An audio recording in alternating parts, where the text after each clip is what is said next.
नमस्कार प्यारे बच्चों। आज की इस क्लास में परिक्षेपण अथवा अपसरण के माप भाग 4 के अंतर्गत आपका स्वागत है। आसन्न श्रृंखला में प्रमाप विचलन तथा विचलन के गुणांक को ज्ञात करना ये इसका महत्वपूर्ण हिस्सा होगा और साथ ही हम आपको बताएंगे किस प्रकार से लॉरेंज कर्व को बनाया जा सकता है। इससे पहले आपको मैंने अपने विभिन्न वीडियोज में ये बताया है कि किस प्रकार माध्य विचलन की गणना की जा सकती है, प्रमाप विचलन की गणना की जा सकती है और 3 विभिन्न प्रकार की श्रेणियों में आपने देखा है कि 3 विभिन्न प्रकार के मेथड से आप इसे निकाल सकते हैं। जहां तक आसन्न श्रृंखला में प्रमाप विचलन की बात है तो ये प्रत्यक्ष विधि से निकाला जा सकता है, ये वास्तविक माध्य विधि से भी निकाला जा सकता है, ये लघु रीति से भी निकाला जा सकता है और पद विचलन विधि से भी निकाला जा सकता है। बहुत ही महत्वपूर्ण चैप्टर है प्यारे बच्चों, इसको हम बहुत आसानी से कोशिश करेंगे हल करते हुए करें।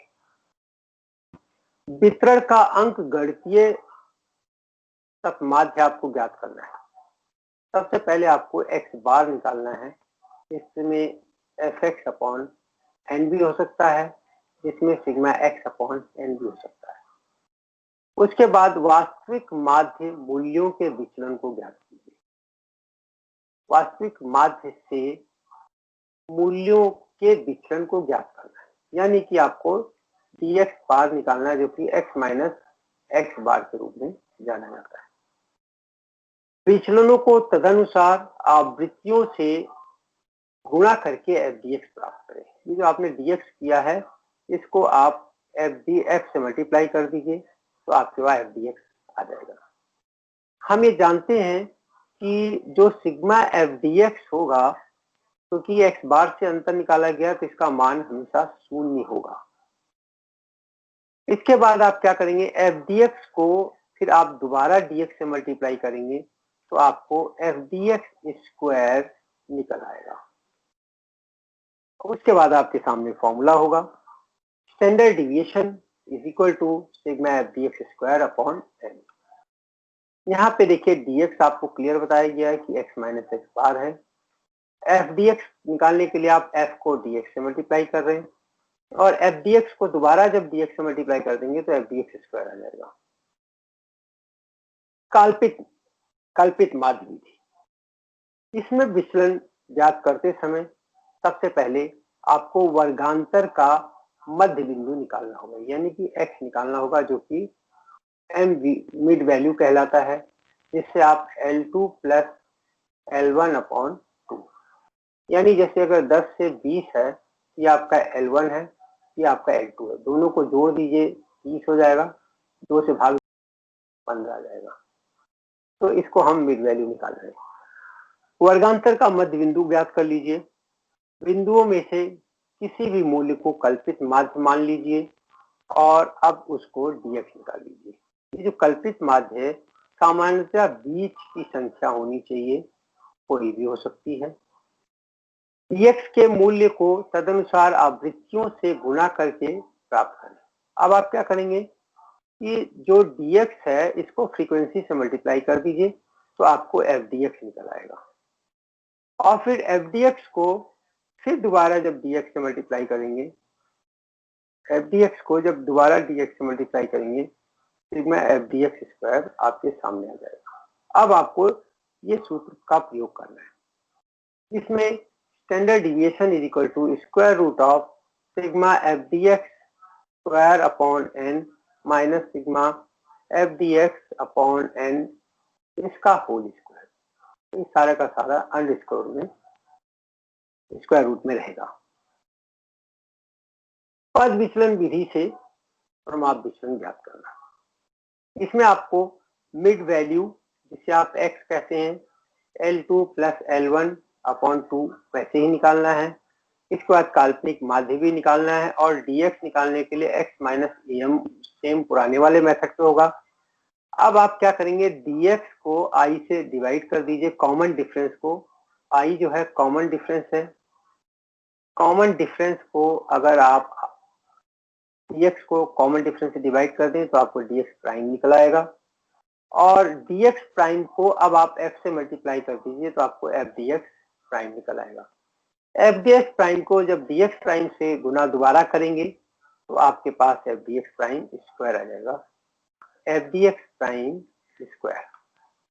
अब फॉर्मूला लगाएंगे, फॉर्मूला आपके सामने होगा, standard deviation is equal to square root of sigma f dx prime square over n minus sigma f dx prime over n, ये पूरा इसका होल स्क्वायर। अब आप इसको एक्सटेंड करके यहाँ ले आइए और ये आपका i जो होगा बाहर होगा। ज्यादातर बच्चे यही गलती करते हैं, इस i को भी इसके बीच में लिख देते हैं। आइए अब हम इसको सॉल्व करके दिखाते हैं। एक 0 से 10, 10 से 20, 20 से 30, 30 से 40, 40 से 50, 50 से 60, इसकी फ्रीक्वेंसी क्रमशः 10, 20, 30, 50, 40, 30 दे रखा है। फ्रीक्वेंसी का टोटल 180 है। मिड वैल्यू आप 0 प्लस 10 का आधा कर दीजिए, 10 प्लस 20 का आधा कर दीजिए, 20 प्लस 30 का आधा कर दीजिए, ये आपके पास x निकल आएगा। आप dx निकाल लीजिए, आपके सामने dx है। am अगर आप 35 मानते हैं, इसको अगर 35 मानते हैं तो इसके सामने तो 0 हो जाएगा, 35 में से 35। अब 5 माइनस 35 30 हो गया, 15 माइनस 35 माइनस 20 हो गया, 20 माइनस 35 10। ये हम पहले भी निकालने का तरीका बता चुके हैं। dx आप निकाल लीजिए सिंपली। अब इसको कॉमन डिफरेंस जो है 5 से भाग दे दीजिए, आपके पास और आसान हो जाएगा मल्टीप्लाई करना, डिवाइड करना, कैलकुलेशन करना। अब इस dx प्राइम को f से मल्टीप्लाई कर दीजिए तो आपके पास f dx प्राइम आएगा और जब इसको अगर आप दोबारा dx से मल्टीप्लाई कर, dx प्राइम से मल्टीप्लाई कर दीजिए तो आपके पास f dx प्राइम स्क्वायर आ जाएगा। हमें इसकी जरूरत पड़ेगी, इसकी भी जरूरत पड़ेगी और नंबर ऑफ आइटम्स की भी जरूरत पड़ेगी। अब फॉर्मूला आपके सामने, इस फॉर्मूले में रखिए। अब देखिए 300 आ गया ये बटा 180 और इसके बाद ये आ गया 40 बटा 180। अच्छे से इसे सॉल्व कर लीजिए, आपके पास स्टैंडर्ड डिविएशन आ जाएगा।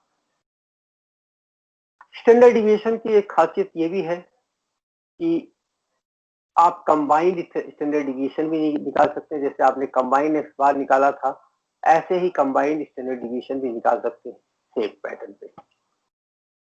विचलन का गुणांक, जिसको हम कोएफिशिएंट ऑफ वेरिएंस कहते हैं, प्रमाप विचलन का वर्ग।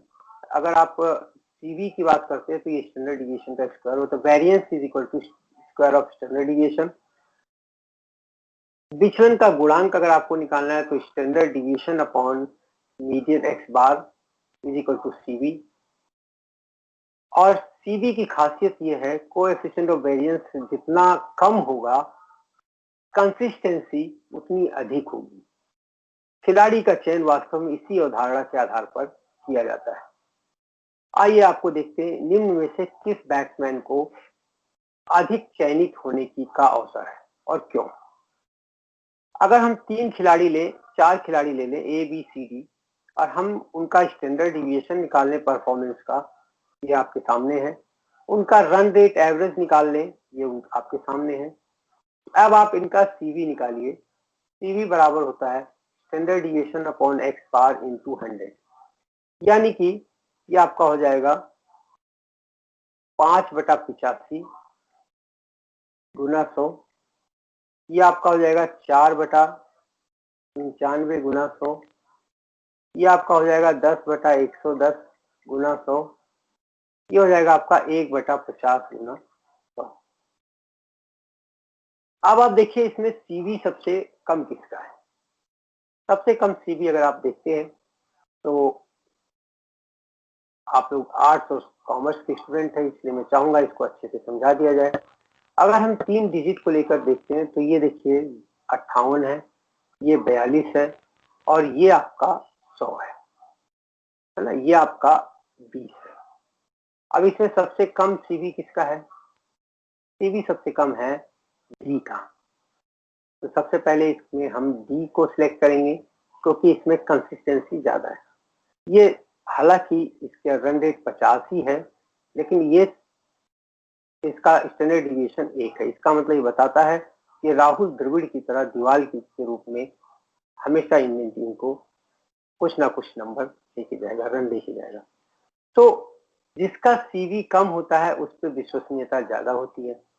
इस हिसाब से पहला प्लेयर हमने इसको सिलेक्ट कर लिया है।